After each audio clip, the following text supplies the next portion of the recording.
Well, hello there, and welcome to yet another beautiful day for an adventure. Today's adventure brings us all the way out here to Desmet, South Dakota. This is now the fourth Laura Ingalls Homestead location that I have visited. The first one was in Pepin, Wisconsin. I have also been to Burr Oak, Iowa, where they lived in a hotel for a short time. And then Walnut Grove, Minnesota was the last adventure that I did. And speaking of Walnut Grove, that is where they moved from to get to here. Pa Ingalls, as it turned out, had not much luck when it came to farming, unfortunately. In Walnut Grove, his crops were wiped out by a locust infestation, of all things. Oh my goodness. So he put a stake on some land up here in Desmet for 100 acres, where he had to quickly build a home and start getting the crops planted. And that's the visitor center right behind me. There's some people coming out of there who are happy to be on YouTube today. And this should be a really cool adventure. We're going to check out what they have to offer here. I know there's some fun things for the kids to do. And then we're going to go into town also and see some of the buildings that they frequented there as well. So this should be a really fun adventure. You guys, if you're brand new to this channel, go ahead and hit subscribe so you don't miss out on a thing. Welcome to another edition of Tommy Travels. It's Tommy Travels. Come on with me, you guys. Let's go see what there is to see.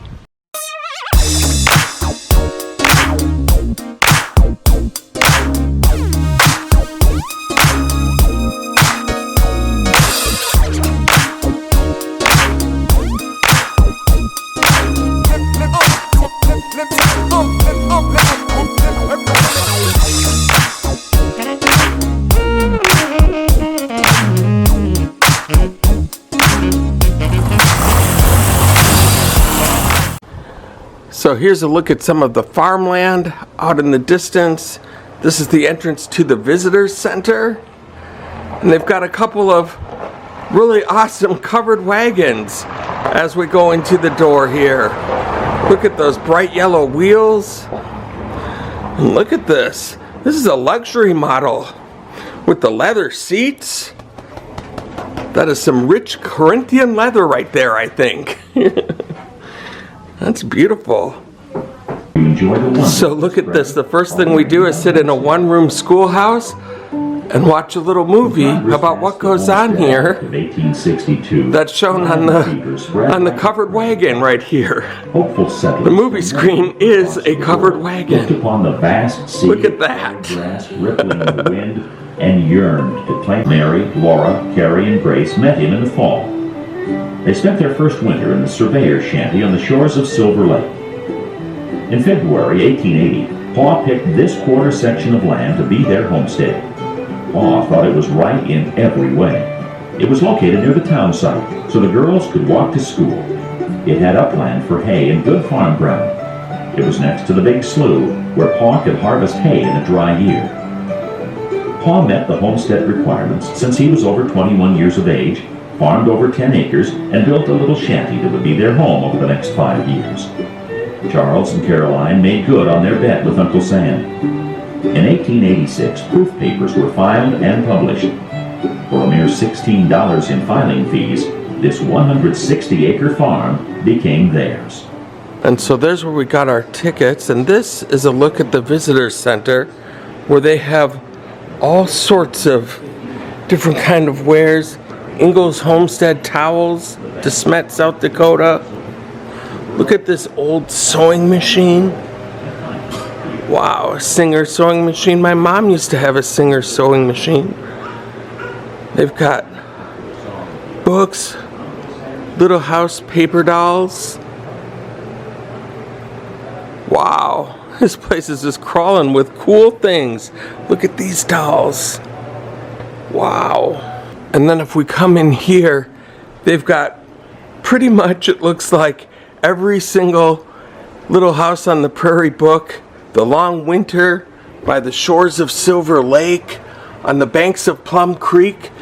I actually went and saw in Walnut Grove that mud hut, well, the spot of the mud hut is no longer actually standing, but that was really neat.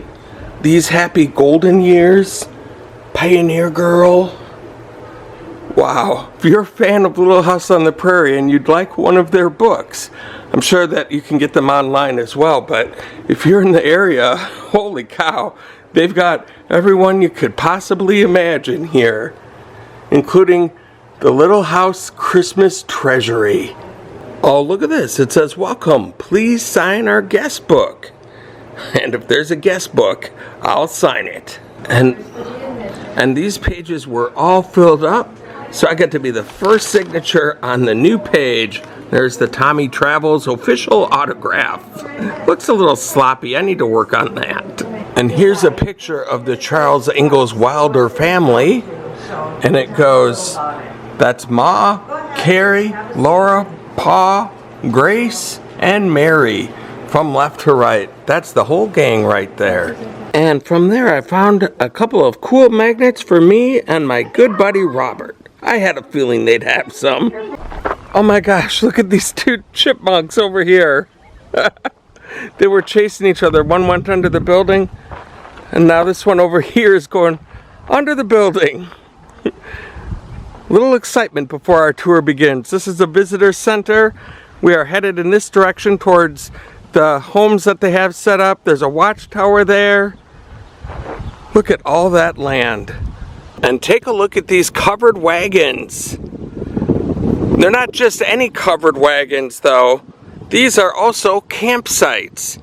That's right. You can walk right into a covered wagon and spend the night in there and stay on this beautiful area here on the Ingalls Family Homestead. They have picnic tables out in front of each one, as well as a place to set up a little bonfire for you, and you can enjoy the beautiful, amazing scenery. And look at this cool little house with the flag waving in the breeze out in front. And they've got some old-timey playground equipment, even older than the playground equipment I used to play on. Look at this merry-go-round, made out of wood and metal. That's really neat. Look at this. And around and around she goes. Where she stops, nobody knows. Look at that, it's moving pretty fast actually. Wow. For an old merry-go-round, one little push sure gives it a lot of energy to keep moving around. Things were just built better back in those days. And they've got an old-timey teeter-totter made out of wagon wheels and a board, basically. Wow. And so let's take a look and see what's inside this building. And so here's where we came in, and just right here in the entranceway is a treasure trove of awesome history and memorabilia. Starting with this right here, Laura Ingalls Wilder. And I've seen this picture of her quite often, but I don't know that I've ever seen this picture of her before. That is fascinating. This is a picture of Charles and Carolyn Ingalls, Ma and Pa right there. And of course Laura. This is Carrie, Mary, and Laura. Laura being on the right. Back in 1881. And then there's Laura and her husband Almanzo Wilder, who she married to become Laura Ingalls Wilder. That's from the 1890s. Here's Laura Ingalls Wilder from the 1930s, and here she is at the age of 85 signing autographs for her books. And then there's Rose Wilder Lane, her daughter. And then, of course, Laura and Almanzo after their wedding in 1885. Wow. And this says that Laura lived from 1867 to 1957. And Laura, born in the little house in the big woods, Pepin, Wisconsin, moved with her family to Kansas, Minnesota, Iowa, and South Dakota, married Almanzo Wilder in 1885, daughter Rose, born in 1886. Laura Almanzo and Rose moved to Rocky Ridge Farm in Mansfield, Missouri, their last home in 1894. Laura published her first book at age 65 in 1932. Little House books written 1932 to 1943.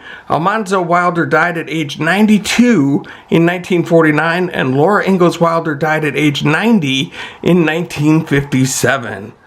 A life well lived.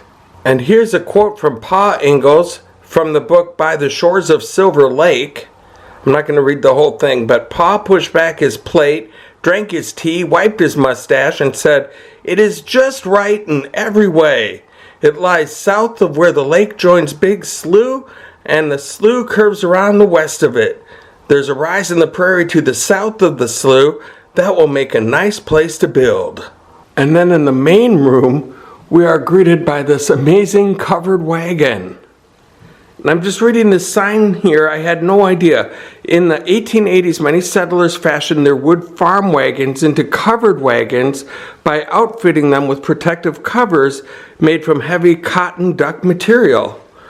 And then when they arrived at their destination, they would take off the wheels, and then this wagon would serve as their first home.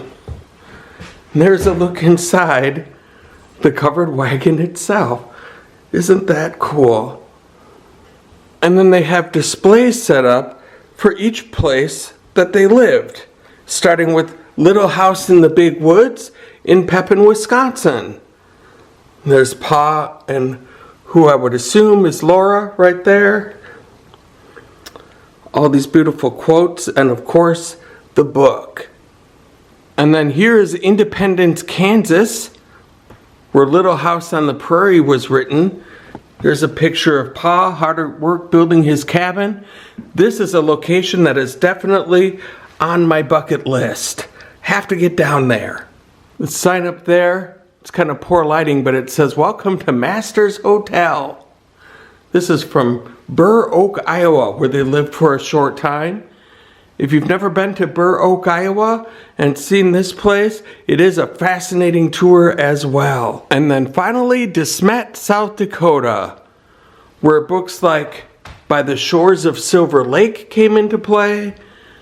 The Long Winter, that refers to when they lived in their dugout home, I believe. To Little Town on the Prairie, and These Happy Golden Years, all from Smet, South Dakota, as well as, I think, the first 4 years as well. And so this sign is asking, prairie homes, dugout or shanty, which would you choose? There is a shanty right down there and a dugout right over here, I think, somewhere. You can barely see it, but we'll get to it in a second. They lived in a log home in Pepin, Wisconsin, but in Dakota territory, there just weren't enough trees to do that. So you had to either live in a sod house, a dugout, or a shanty. So we're going to take a look at some of those right now. And so first, here is the shanty. The tar paper shanty, as it's referred to in the book. And by today's standards, it's nothing more than what I would say a backyard storage shed. But it is big enough to put in a little kitchen table, a couple of chairs, little footlocker, a bed, and some upstairs rafters.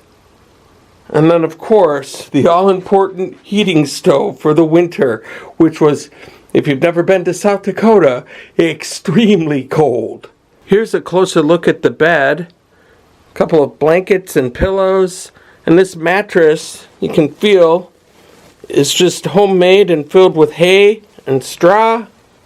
And then if you look underneath the mattress, you'll see that is what they're sleeping on. Ropes right there.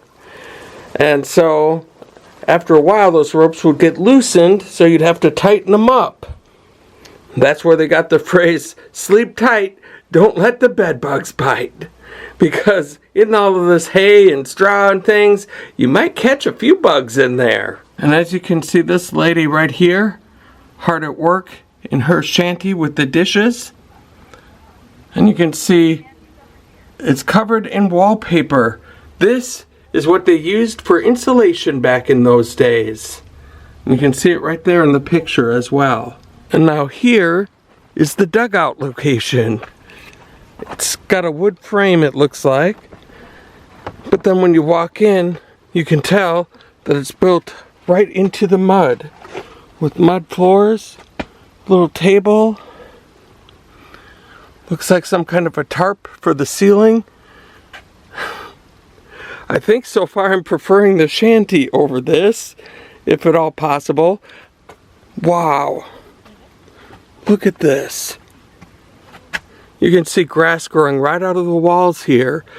But this, however, was most likely much better insulated than the newspaper covered on the walls in the shanty. So, although this doesn't look quite as appealing and it smells a little earthy in here, if you want to stay warm in the winter time, this would probably be the better location. Oh, and thank goodness they do have a broom in here to sweep up all the dirt. That's a never-ending job right there. But even so, there's no reason you can't brighten things up with a beautiful flower arrangement. And here we have a hay roof barn.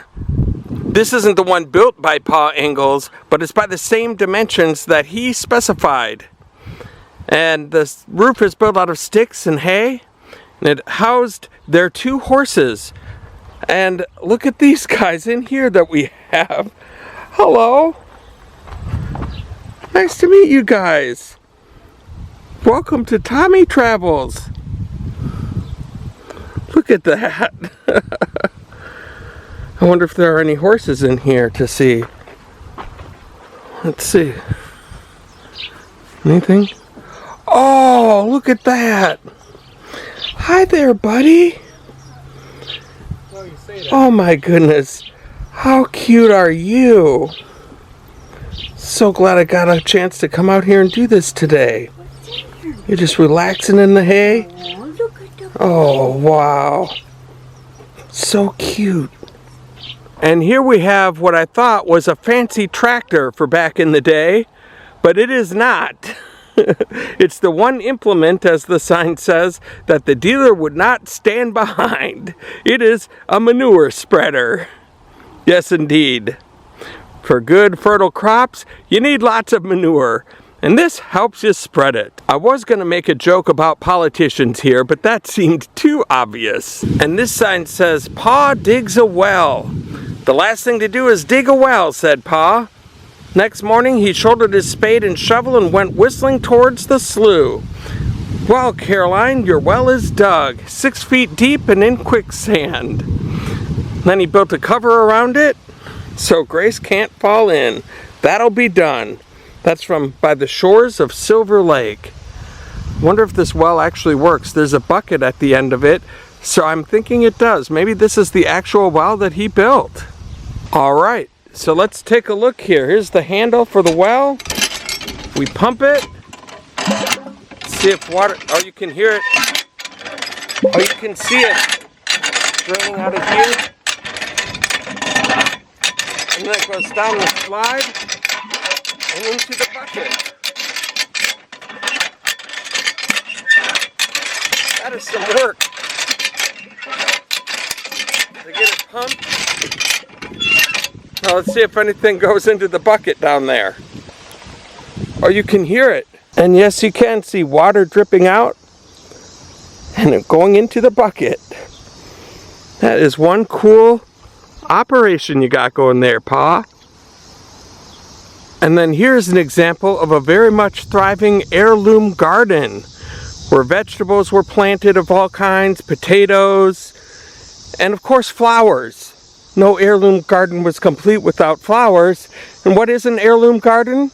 Well, it's a garden where the seeds are passed down through the generations. They're gifted at weddings. They're gifted to friends and relatives by other gardeners. And you wind up with crops like this in your garden.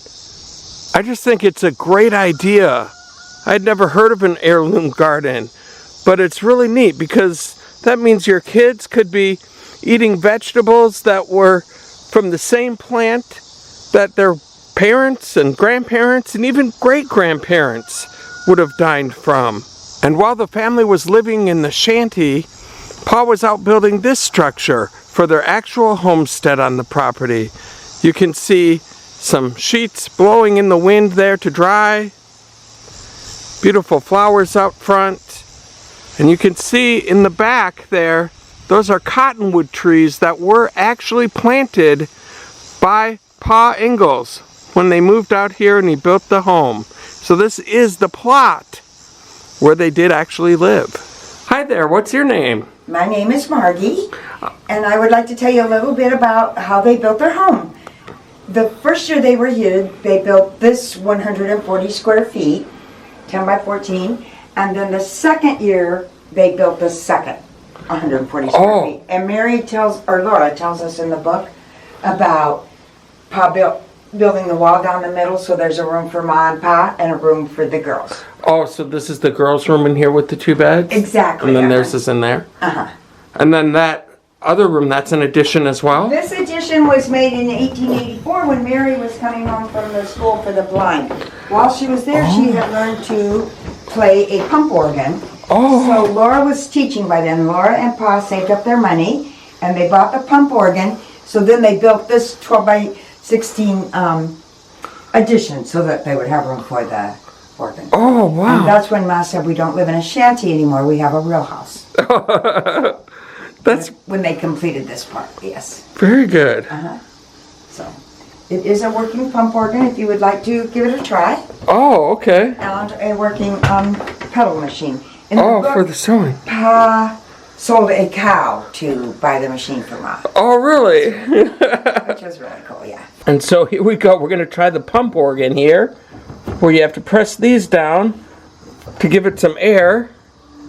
And then that is what makes this play. Oh, you got to push them both down at the same time. Yeah, you do, and it takes a constant pumping, yeah. Oh my gosh, you guys. You have to constantly do. Wow, this must have taken some work. I don't even know how to play a piano, but I can't imagine learning to play one and doing this at the same time. That is so cool. Oh man, that is hard. And look at this, we got little kitty walking around. I know that there's cats on the premises. I didn't know they would be just roaming free into whatever building. That's pretty cool. And so here is the girls' room. Not a whole lot of space, but they got some storage up here. Got a couple of beds right here. A little bit more room than they were used to in some of their other dwellings, that's for sure. Especially the ones we just looked at with the dugout and the shanty. And then here's the oven with the pots and pans. Ma's weekly routine: wash on Monday, iron on Tuesday, mend on Wednesday, churn on Thursday, clean on Friday, bake on Saturday, rest on Sunday. That's my favorite day right there, the resting day. That one I could handle. And then here is Ma and Pa's room. Comfortable little bed. Also, you can tell it's on ropes, like the one that we saw earlier. With a little window, and shelves, and a dresser. A little bit more spacious than the other one, too, I think. And nice vaulted ceilings. Now, if you're a fan of the books or the TV show, you know that the daughter Mary went blind from getting scarlet fever. This is some school for the blind instructions, and look at this. They've got a book that you could learn to read Braille with. Mary went to blind school in Burr Oak, Iowa, and she learned very quickly because the books they used were Bible verses, which she knew by heart from the family reading the Bible all the time. What a cool idea. And so outside of the homestead, if you had to do some laundry, this was the laundry machine. You would rub that thing with lye soap, and then take your laundry garment, one of those, rub it on there, and then you would run it through this thing, and then you would soak it and wash it with like a plunger type of a thing, and then wring it back through this, and then hang it up to dry. That was the process. So with all the bits of clothing that they all had to wear and how dirty they were, that was one heck of a process. And this is the lawnmower that they used. Well, one like it probably, but it's funny because my dad used to have one similar to this when we lived in California when I was in like first and second and third grade. Well, a little bit newer model than this, actually, but that's what he used to mow our yard with, one like that. But can you imagine mowing all of this grass with that thing? What a chore. And in this section they have planted some prairie grasses to resemble what the fields really looked like back in the days that the Ingalls family would have lived here. Look at that, and just look at all this land. And it's one thing to see all these little setups that they have here and the campgrounds and all of that, but it's another thing when you really sit back and realize this is the land that the real family lived on for many years. Just kind of mind-blowing. I love that windmill right there. And look at this building. Not sure what this actually is, but I see some ponies there. There must be some rides available over there. Very interesting. And look at these guys.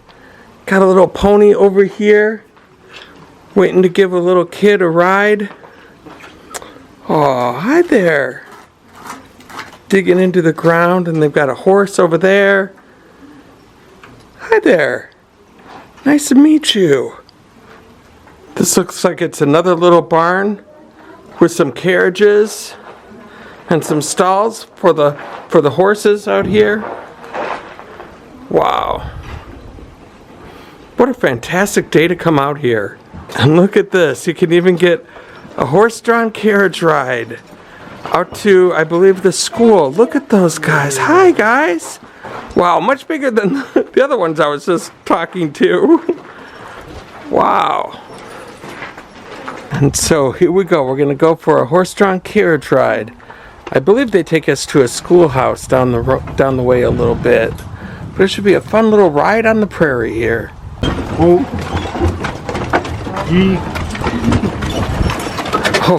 so here we go. Out into the open plains. Look, you can learn how to rope a steer over here at the station. That's really neat.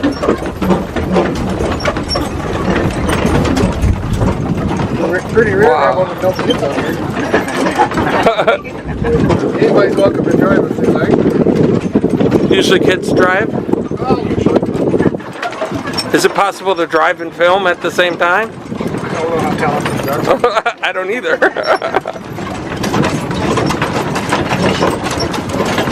can go have a seat up there if you like.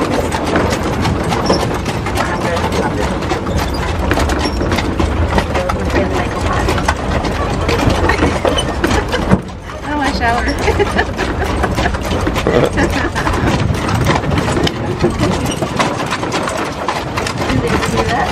Absolutely.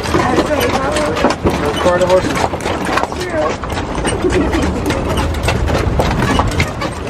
Look at the cornfields growing here. Is this where he would have actually planted the corn, do you know? Or Charles actually had 60 acres broke up here, so there's me would have been farming the flatter parts of the homestead. okay. So yes, here, but further out as well. I see. We came just in time to see the brown prairie grass here, it sounds like. These horses give a pretty smooth ride.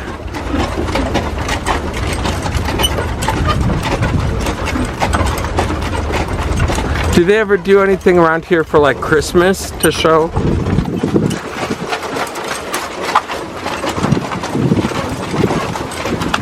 This is a fun little ride, but I certainly can't imagine traveling hundreds of miles from Pepin down to Kansas, up to Walnut Grove, up to here to Desmet in this fashion. Can't imagine. And you can see we're on a dirt road and they're as they're walking, they're kicking up a lot of dust between each other. It really hits home how they came up with, you gotta hit the old dusty trail. It's exactly what we're on right now. I suppose they're so used to this walk, you'd barely have to steer, huh? Horses love a pattern. Yeah. So there's a class just coming out of session.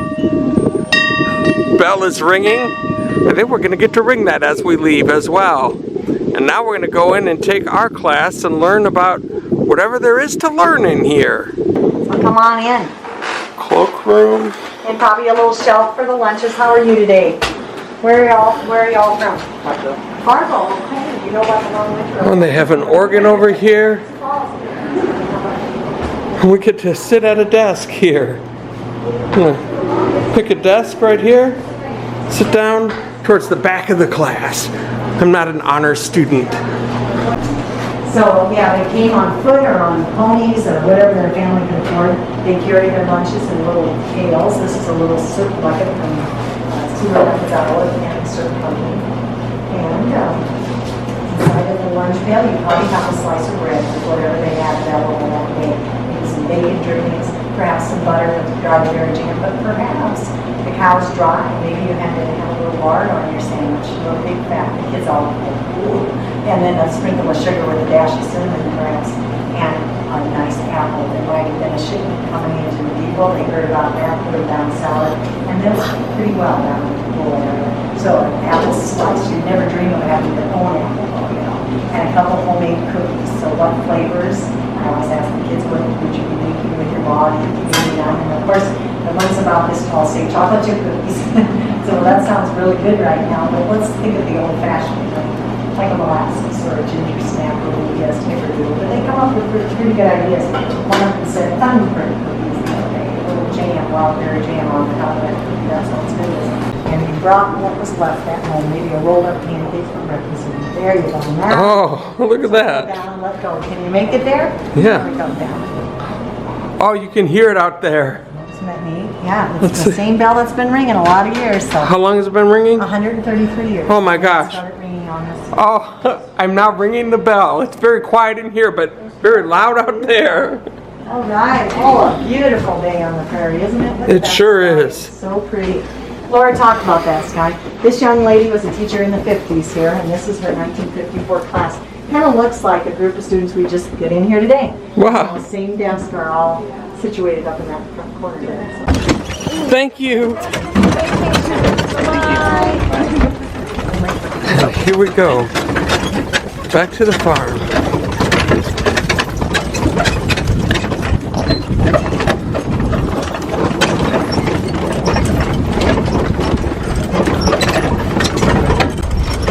And look at this, we're coming up on an old church building, it looks like. And there's some more horses over there too.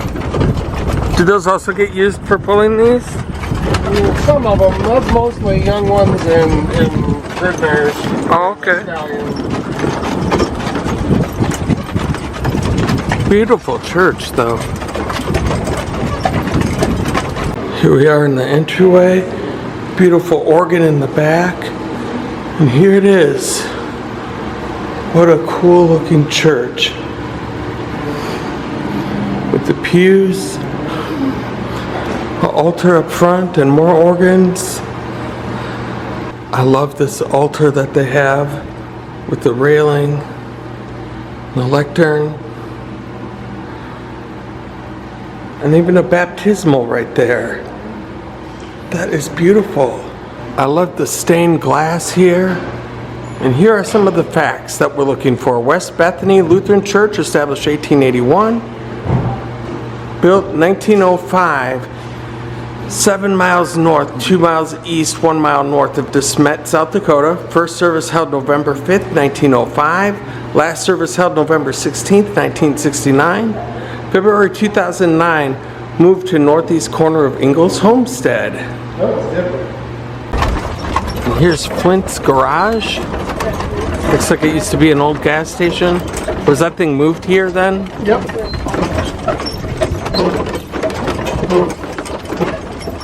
This whole garage.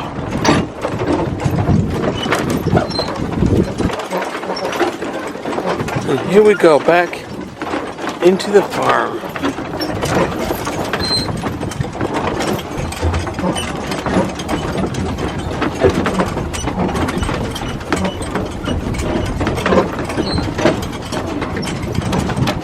And here we are, right back where we started.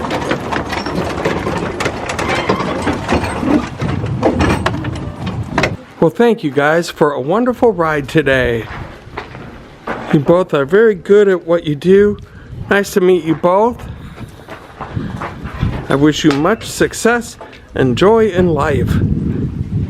Welcome to the beautiful little town of Desmet, South Dakota. That is a gift shop for a Laura Ingalls Wilder tour to come around and check out some other buildings like this one, which is the surveyor's house, which they lived in for a short time as well. There was a family that lived here and let the Ingalls family live here when they weren't using it.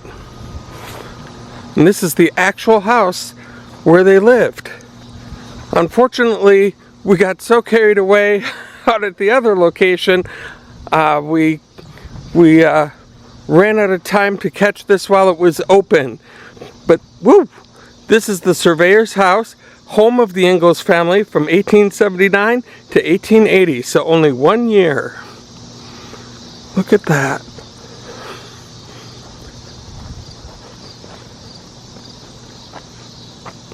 Very neat.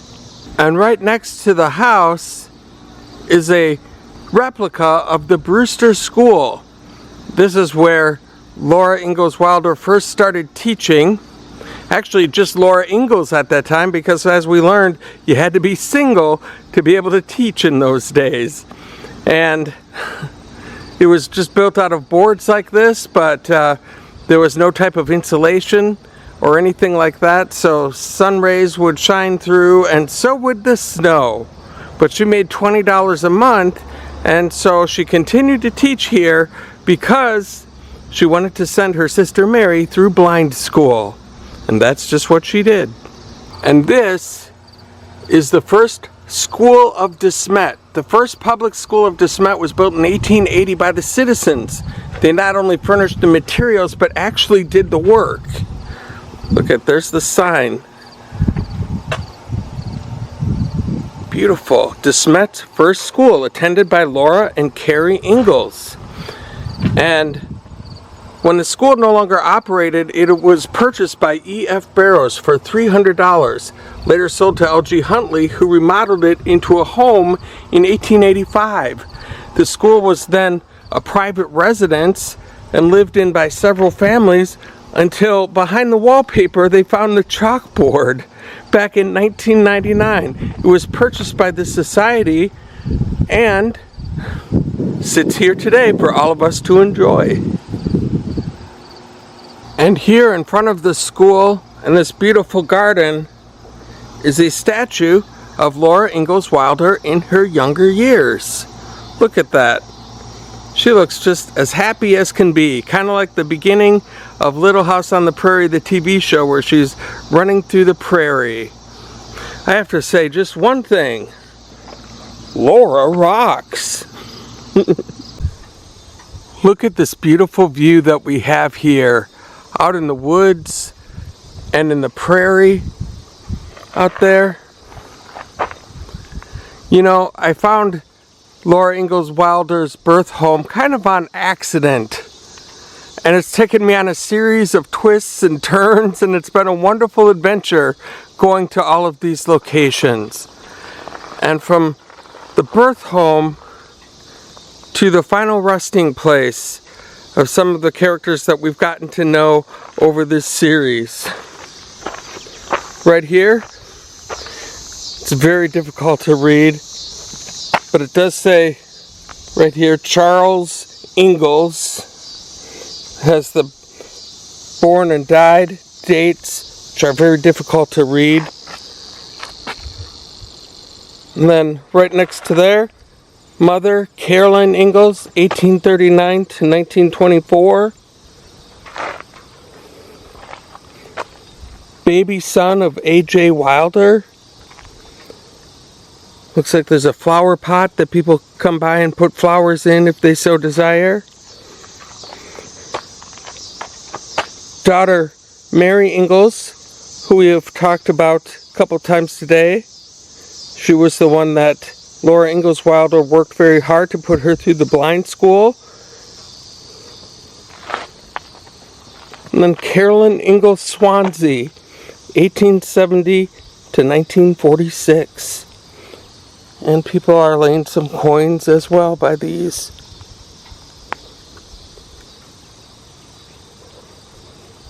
I was saying earlier back on the homestead that it's very surreal, you know, to see all the recreated buildings and everything, but to know that you're standing on the very land that this family lived for so many years. And it's equally as surreal to be here in the cemetery knowing that they are right here. It's a very, very unique moment in Tommy Travel's history, that is for sure. Somber indeed. Rest in peace, Ingalls family. Rest in peace. Well, what a beautiful day this was in Desmet, South Dakota, to check out the beautiful property of Pa Ingalls and the Laura Ingalls Wilder family. I thought a good way to close this out would be to survey all the 160 acres of land. You can see some corn planted there. There was also wheat and oats. And from what I understand, this land has been pretty much untouched since the Ingalls family lived here in Desmet. And so this has been a lot of cool learning and a lot of neat history that we've gotten to see here today. And if you guys liked what you saw, go ahead and hit like on my YouTube channel.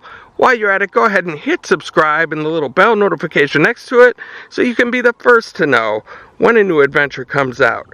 Thank you all so much for all of the support that you've given me so far. And until next time, from Smet, South Dakota, the Laura Ingalls Wilder Homestead, I hope to catch you on the flip side.